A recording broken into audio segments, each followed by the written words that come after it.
大家好，歡迎返嚟陽光財經，我係 Sunny。今日係2026年8月4號星期二，標普指數今日升咗136.02點，升幅係1.79%。日 K 線圖繼續以中陽線快速上升。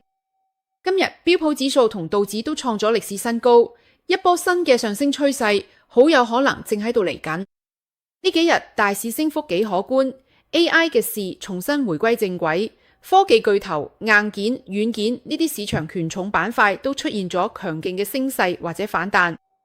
市場大多數股票都升緊，而唔係得嗰幾隻個股或者幾個板塊升。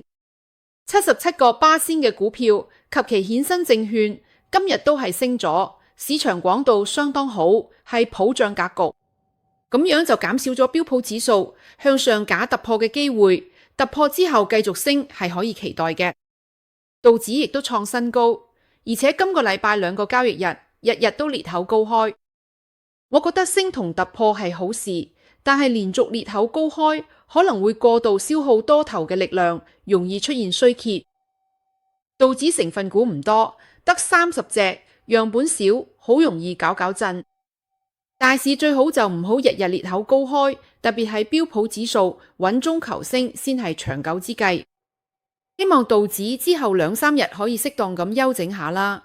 如果再裂口高開，就要小心啲，費事樂極生悲。納斯達克指數今日升咗671點，升幅2.59%，兩三日之間反彈咗好多。今日大升之後，納指基本上已經突破咗下降通道嘅壓力線，有希望結束持續整理階段，開展新一輪升勢。透過存儲股影響美股市場嘅韓國股市喺連環爆倉之後，融資槓桿已經大幅削減咗。韓國喺股市上升嗰陣落咗猛藥，將參與槓桿 ETF 嘅最低保證金門檻上調咗2倍，咁3000萬韓元就做唔到槓桿。對於達唔到條件嘅賬戶，採取只准賣唔准賣嘅措施，暴力去槓桿，導致韓國股市出現股災。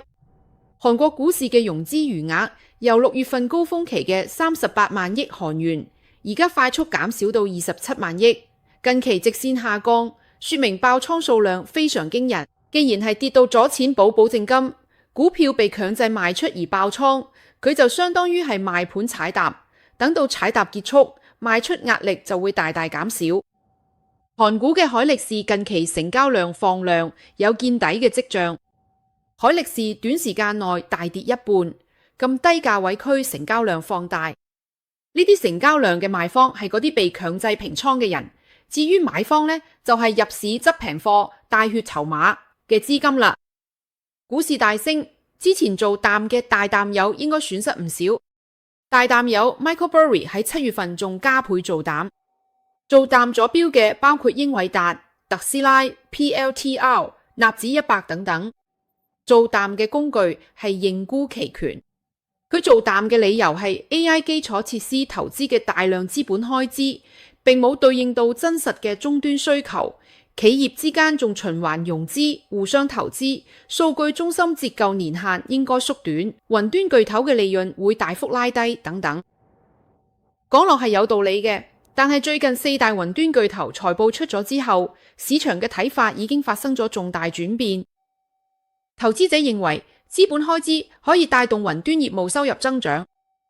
我覺得做淡納指100同埋 Nvidia 唔係幾科學，特別係納指100幾十年嚟都係升緊，雖然成日都會暴跌，但係好難捉得準時機去避開，因為暴跌總係突然發生嘅。就算納指100突然暴跌，都可以 V 型反彈。就算你捉到時機做淡，都未必可以喺底部獲利平倉。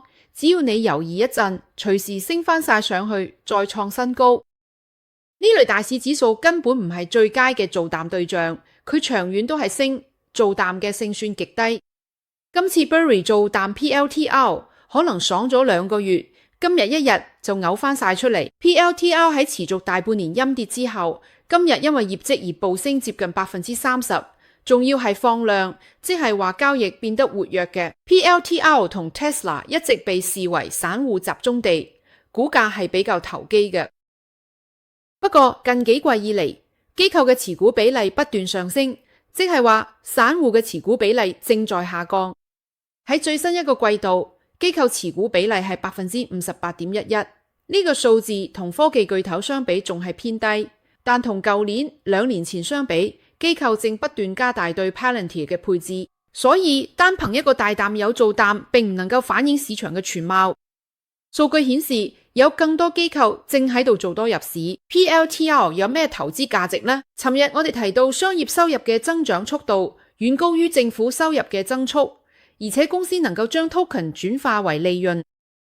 有觀眾指出 PLTR 同代幣 token 冇關，但實際上喺公司投資者關係網站入邊，尋日份財報開篇已經明確寫住 Palantir 係唯一一間證明到自己能夠將 token 轉化為實際經濟價值嘅公司。雖然商業收入按年增長嘅 149%， 達到 7.64 億，但仍然唔及政府收入嘅 8.09 億。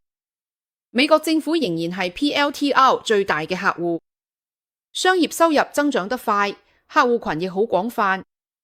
比起政府，商業客戶嘅拓展空間更大，亦更分散。政府預算有限，如果只係得政府呢一個客，佢估值就只可以參考洛歇馬丁嗰類國防股，咁樣就好難支撐到市盈率成100幾倍嘅 PLTR 啦。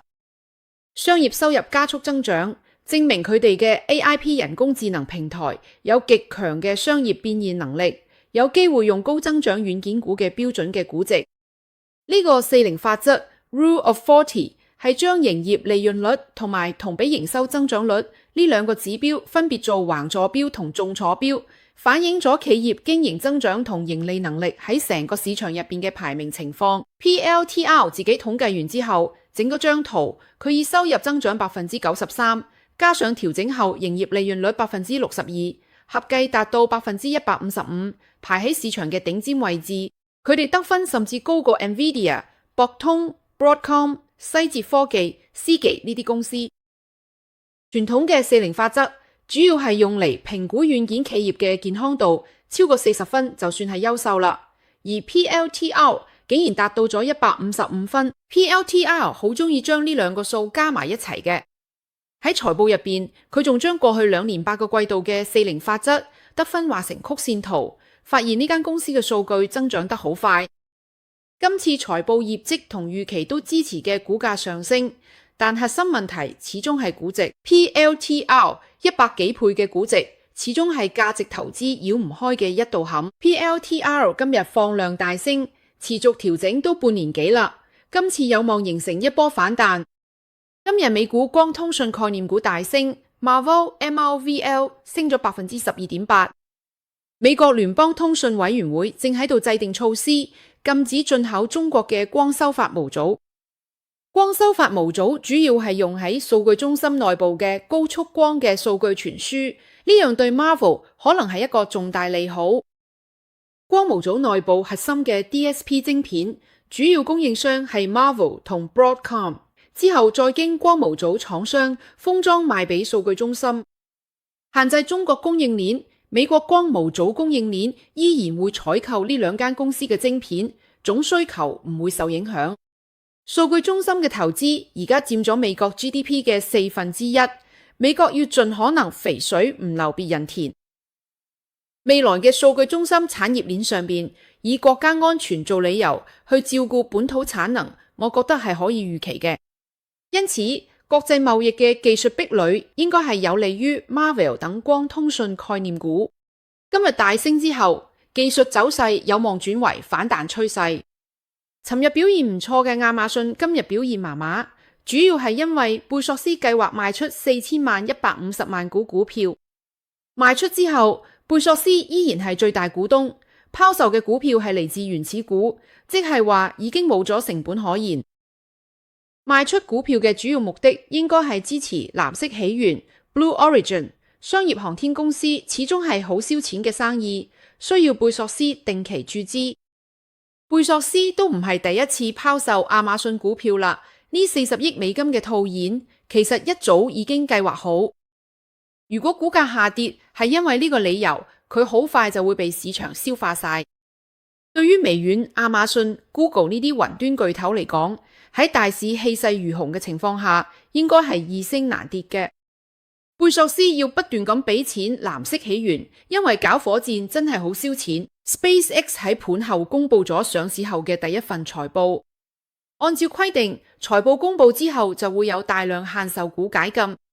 佢今日 SpaceX 發布咗一份點樣嘅財報呢？ SPCX 第二季營業收入78.1億，按年增長92%，超出市場預期。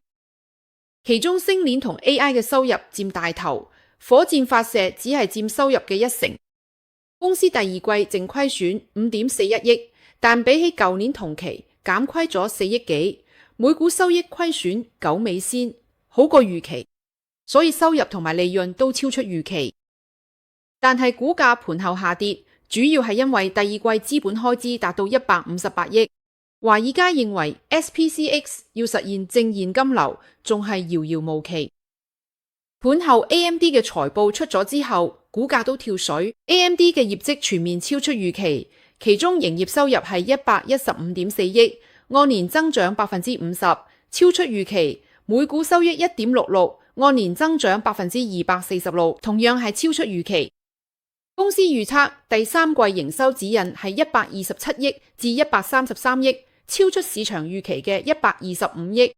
數據中心收入翻倍，佔總營收嘅58%。CPU 同 GPU 嘅數據中心獲得嘅加速部署。CEO 蘇之峰對下半年極之樂觀，但係股價盤後跌幅唔細，主要原因係市場預期比較高，覺得 AMD 嘅增長速度仲未夠驚豔。盤後股價仍然未破位，仲喺可控範圍之內，只要聽日開市之後唔出現更大嘅跌幅，趨勢就未變壞。我最近買入嘅泰瑞達 TR 今日繼續大升，經過今日嘅升幅，階段性底部已經出現，後續有望延續之前嘅上升趨勢。呢間公司主要做半導體測試，係 AI 賣嘅人嘅上游。半導體公司生意越好，就越需要 TER 嘅測試設備。至於機械人概念嗰啲係以後嘅事啦。受特斯拉小幅反彈帶動，今日我呢個公開賬戶翻去193000，歷史收益率雖然唔錯，但今年基本上係白做。不過風水輪流轉啦，有賺有蝕先係最真實嘅。